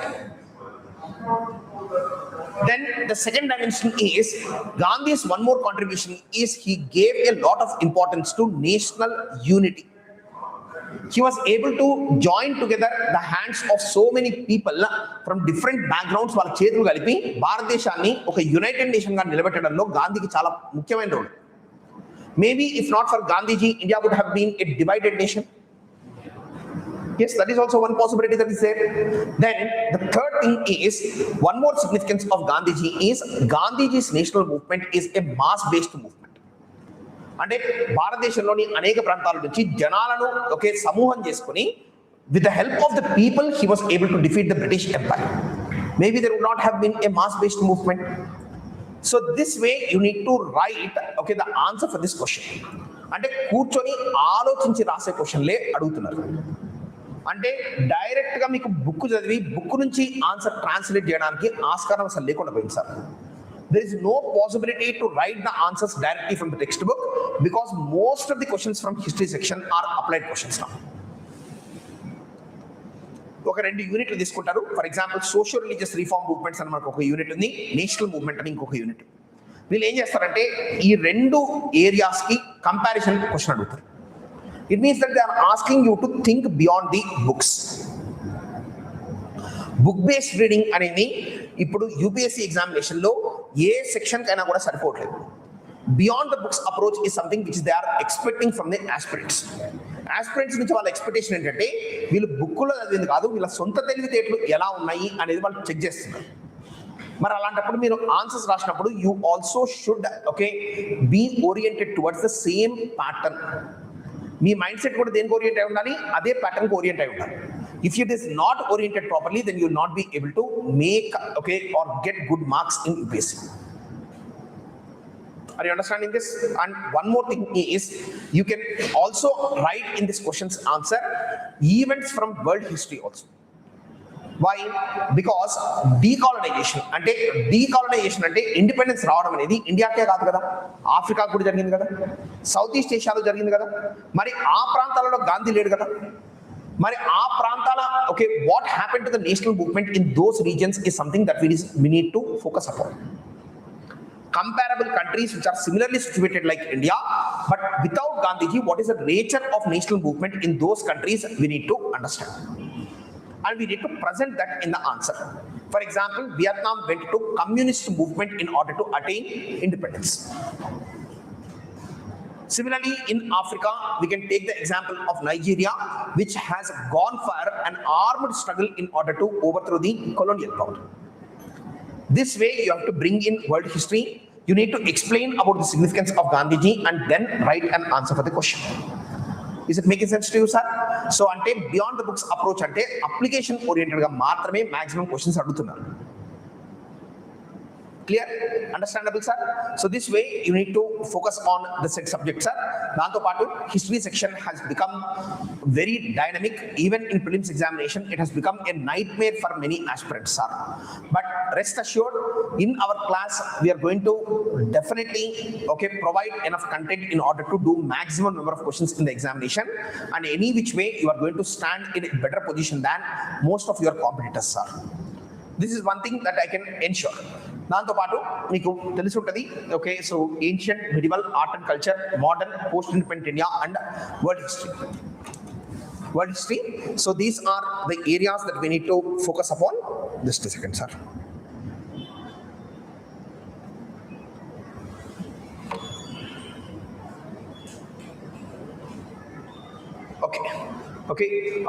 So the thing is, these are the sections, sir. So tomorrow in the morning I'll continue the session. On history itself, I'll show some previous year questions. I'll show some methods of approaching history. I'll discuss about history tomorrow morning from 11 to 12:30, and tomorrow ma'am will join us at 12:30 to 1. She'll talk about polity as a subject. So this is the case scenario. Tomorrow we'll continue the session, sir. So that's the case. Any other question from your side? చెప్పండి. Online students, ఏదైనా online students Zoom ఉందా? ఒకసారి open చేయండి.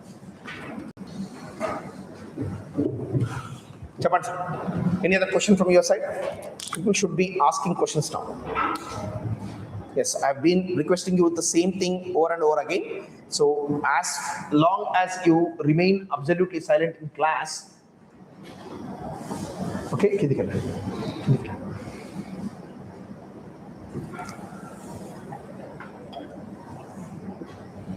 Online స్టూడెంట్స్కి booklets పంపించండి. That's it ma'am. Success ratio is very poor. Okay, no scope for history optional, very very poor. Don't get carried away by your emotions.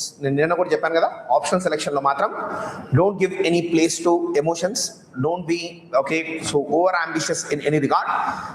This examination is a competitive examination which is cleared by the people who are street smart.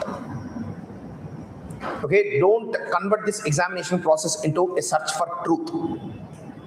Okay, ఇది నిజాన్వేషణకు ఉన్న చోటు కాదు, మీకు అవసరం లేదు. Okay, so kabatti don't convert it into a search for truth. Treat it like an exam. Okay, strategize, prepare for the exam and clear the exam. Okay, there are no answers. Even if you search for truth also, you will not find truth, you will not clear the exam. Okay, so that's the reason why please don't go that lane. Okay, so ఏదో తెలుసుకుందాము, ఏదో చేద్దాము అన్న ఆలోచన ఇప్పుడు వద్దు sir. Okay, position వచ్చిన తర్వాత చేయండి అవన్నీ. Okay, simple. Keep the exam process simple. Don't bring your emotions, your background. All of these things are immaterial for the exam. నేను మళ్ళీ కూడా చెప్తున్నాను. So I'll tell you, there are many harsh things which are present in this examination. It doesn't give a damn about your background. You might have come from the poorest of backgrounds. You might have faced numerous difficulties in your life, but the exam is not going to give any consideration for them. మళ్ళీ కూడా చెప్తున్నాను. Okay, so in fact I'll tell you one harsh reality. One of my friends, when we were giving the exam, so what happened is during the days of his mains, because mains examinations happen over a period of a week time, what happened is we were giving the exam in Delhi at the point of time. After the first examination, his father expired.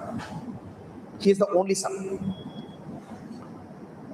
Okay, so then what he had to do is he had to choose between giving or continuing the examination or dropping and going home.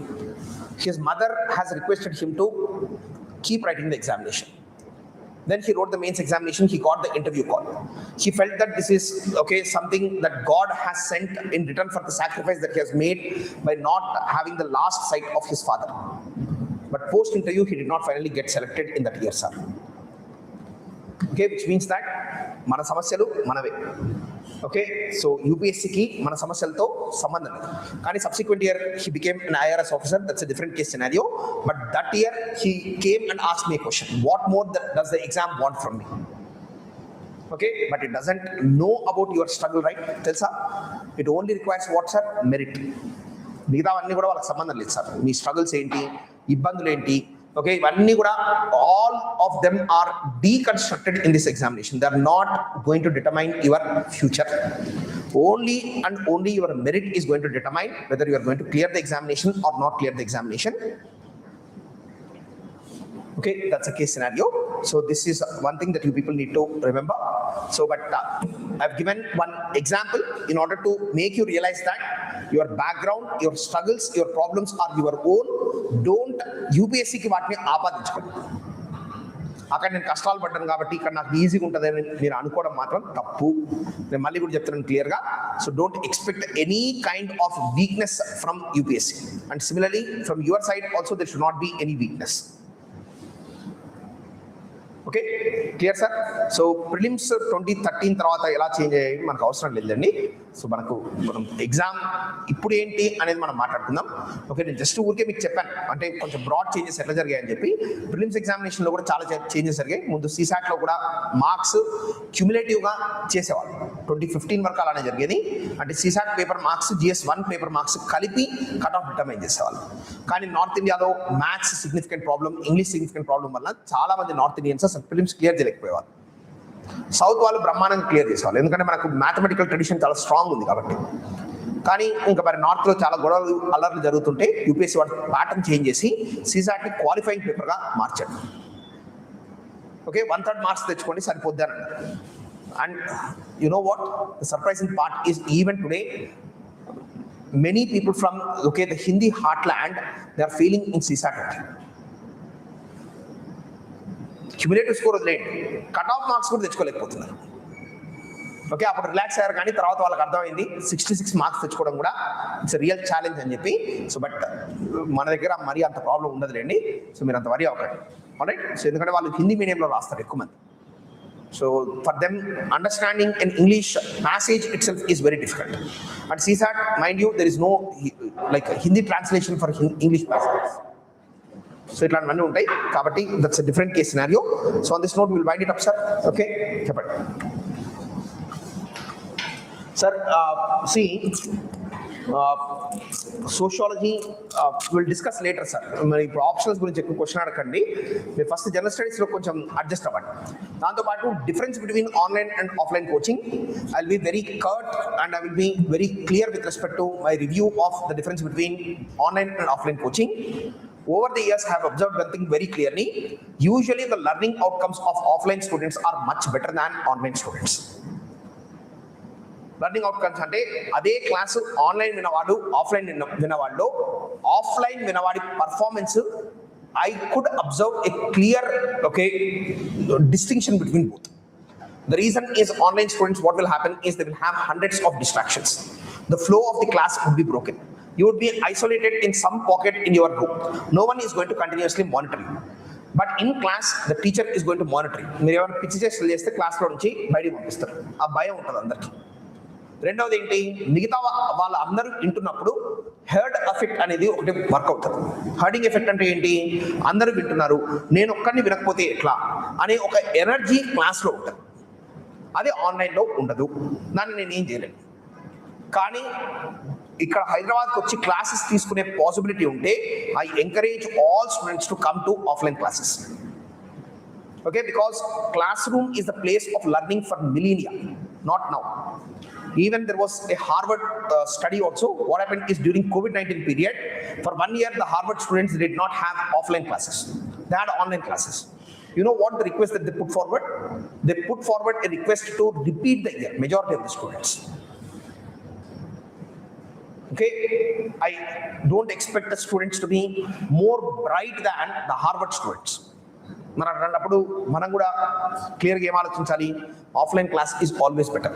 ఏదో తప్పనప్పుడు emergencies అప్పుడు so fall back ఆప్షన్గా మనకి recorded versions ఉంటాయి కాబట్టి అప్పుడు చూడండి. కొంతమంది ఏం చేస్తారంటే ఒకరోజు క్లాస్ స్కిప్ అవుతారు. రికార్డింగ్స్ ఖచ్చితంగా క్లాస్ ఈరోజు మార్నింగ్ జరిగితే ఈవినింగ్కో అంటే ఒక హాఫ్ డే మెజర్ మనం పెట్టుకున్నాం అనుకోండి, 1 o'clock వరకు జరిగిన క్లాసెస్ ఆ రోజు ఈవినింగ్ అప్లోడ్ అవుతాయి. 1 o'clock తర్వాత జరిగిన క్లాసులు నెక్స్ట్ మార్నింగ్కి అప్లోడ్ అవుతాయి కదా. మరి నెక్స్ట్ డే మార్నింగ్ అప్లోడ్ అయినప్పుడు ఒక క్లాస్ మిస్ అయితే నెక్స్ట్ క్లాస్కి చైన్ దొరకదని చెప్పి చాలా మంది స్టూడెంట్స్ ఏం చేస్తారంటే ఫస్ట్ క్లాస్ అయిన తర్వాత సెకండ్ క్లాస్ అది విని ఇది విందామని చెప్పి సెకండ్ క్లాస్ డుమా కొడతారు.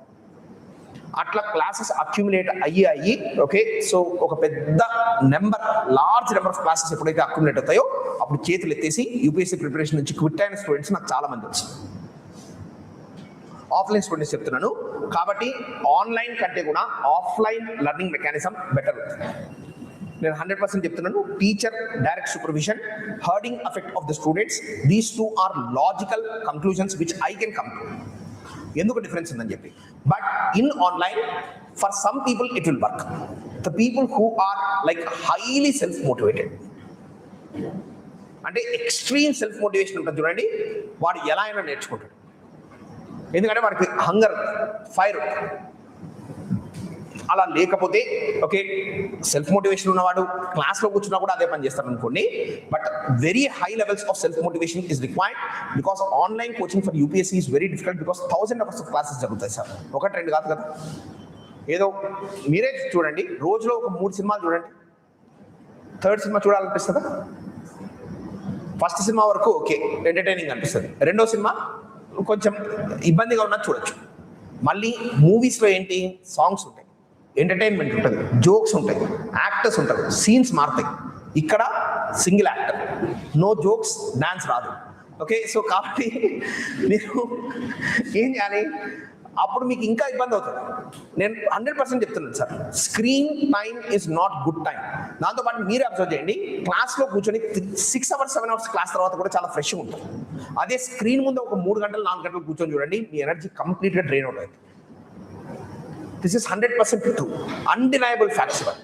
So if someone tells you that online education is better, the benefits of online education ఇట్లాంటివన్నీ చెప్తే వాళ్ళు ఏదైనా లాజిక్స్ చెప్తారు, అవి విని మీరు సాటిస్ఫై అవుతా అంటే నాకేం ప్రాబ్లం లేదు. కానీ నా ఉద్దేశం అయితే preferably offline classes are the best. I have observed it over the years. Not now. Okay, so ఇప్పటికి 10 సంవత్సరాలు అవుతుంది. చాలా మందిని చూశాను నేను. ఆన్లైన్ ఎడ్యుకేషన్ కంటే కూడా offline education is always better. Okay, I think I answered your question Nagamani. Right sir, good day.